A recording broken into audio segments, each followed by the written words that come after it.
欢迎来到频道 Daily Star News， 订阅频道，不要错过当天最热门的新闻。我们今天的时事通讯涵盖以下内容：杨幂狐妖小红娘泛制海报曝光，红衣又美又飒，龚俊差强人意。众所周知，杨幂作为85花的领头人物之一，在影视剧方面实际一直一骑绝尘。哪怕是口碑不高的《筑梦情缘》，放在其他明星那也算是不错的成绩。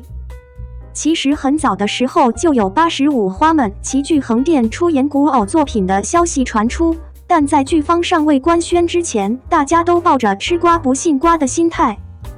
虽说杨幂主演《狐妖小红娘》月红篇的消息还未官宣，但她目前已经进组低调拍摄了，相信距离官方放出定妆照的日子不会远了。从现有阵容来看，这部剧的配置是实力女神杨幂加顶流男神龚俊，大部分配角来自嘉行大礼包，还有同为85花的刘诗诗惊喜客串东方怀竹。不得不说，杨幂的运气真不错，原定涂山雅雅的饰演者袁冰妍因为个人问题退出拍摄，女二的人选落到了嘉行小花祝绪丹的身上。小姐姐颜值演技都不错，还蛮让人期待她在作品中的表现呢。虽说《狐妖小红娘》月红篇剧组为了防止代拍暴露造型，可谓是费尽了心思，目前也只拍到了龚俊的单人路透，保护措施可以说是非常严格了。虽说看不到剧方造型路透，但才华横溢的粉丝已经制作了一大批2位主角的造型美照，简直让人不要太惊艳。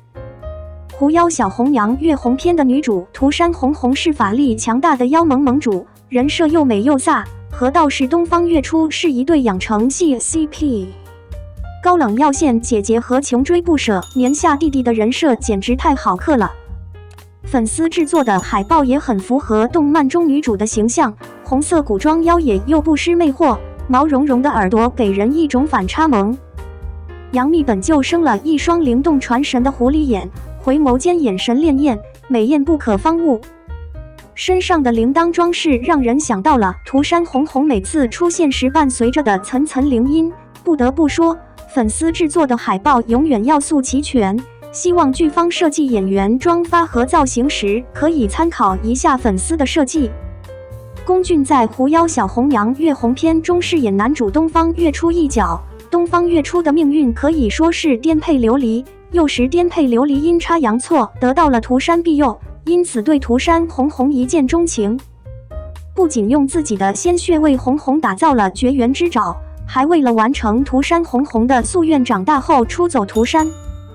谁知在黑狐的设计和命运的捉弄下，一对有情人却站到了对立面上。在仙魔大战的最后关头，东方月初终于幡然醒悟，但一切已成定局。最终涂山红红以全部妖力作为代价，东方月初以能产生虚空之类的眼球作为转世续缘的道具，让2人来生再见，也因此阻止了黑狐的阴谋。动漫中的东方月初是一位对着美食有迷之热爱的道士，尽管身穿道士袍，但头顶的呆毛给人感觉极为可爱。龚俊粉丝制作的东方月初造型图素材来自角色温客行，手握虚空之类的动作和笑容邪魅的模样让人很是惊艳，拿着糖葫芦的动作看得出来是努力在往动漫角色上靠，却少了几分不修边幅的感觉。